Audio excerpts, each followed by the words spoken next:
بسم اللہ الرحمن الرحیم. معزز طلباء طالبات، معلم القرآن کے حوالے سے جو ہمارا دوسرا ٹاپک ہے وہ ہے مؤنث لفظ کی پہچان.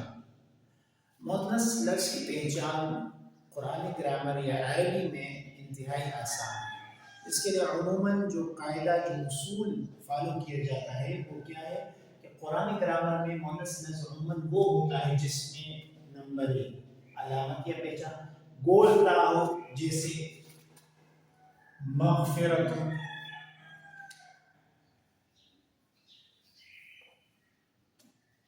مغفرت،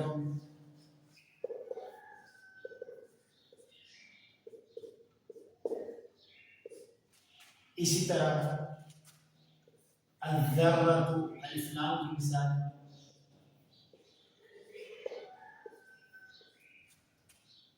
یا اور بھی بہت ساری ایسی مثالیں ہیں جو مؤنث لفظ کی پہچان کے طور پر اس کے آخر میں گول تا آتی ہے جو آپ کو نظر آ رہی ہے. دوسری مثال ہے ایسا لفظ کہ جس کے آخر میں ملی ہوئی تا ہو، اس طرح تا ہو، ملی ہوئی تا ہو، جیسے الجنت،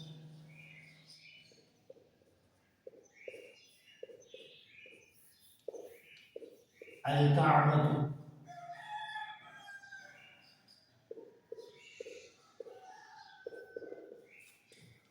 الامۃ،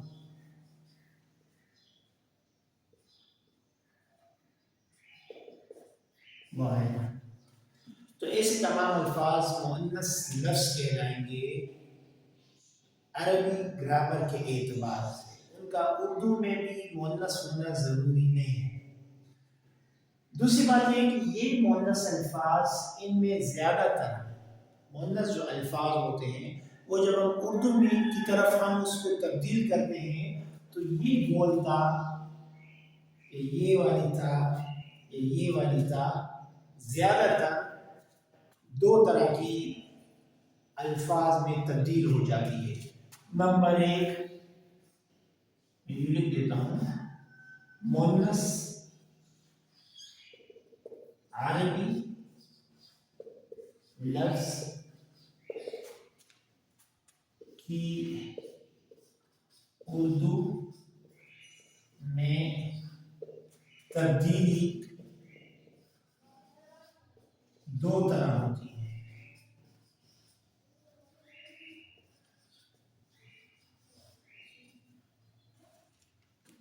نمبر ایک،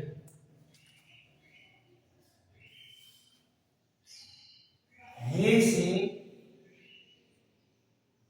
جسے ہم یوں بھی لکھتے ہیں ہے سے تبدیل ہو جائے،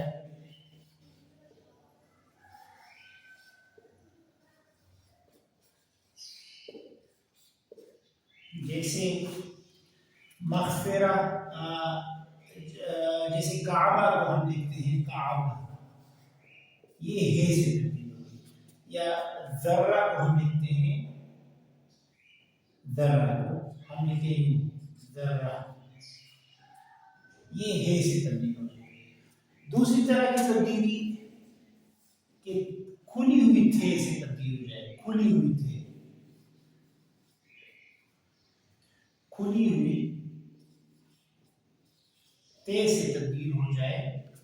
جیسے مغفرت کو ہم لکھتے ہیں مغفرت، جنت کو ہم لکھتے ہیں جنت.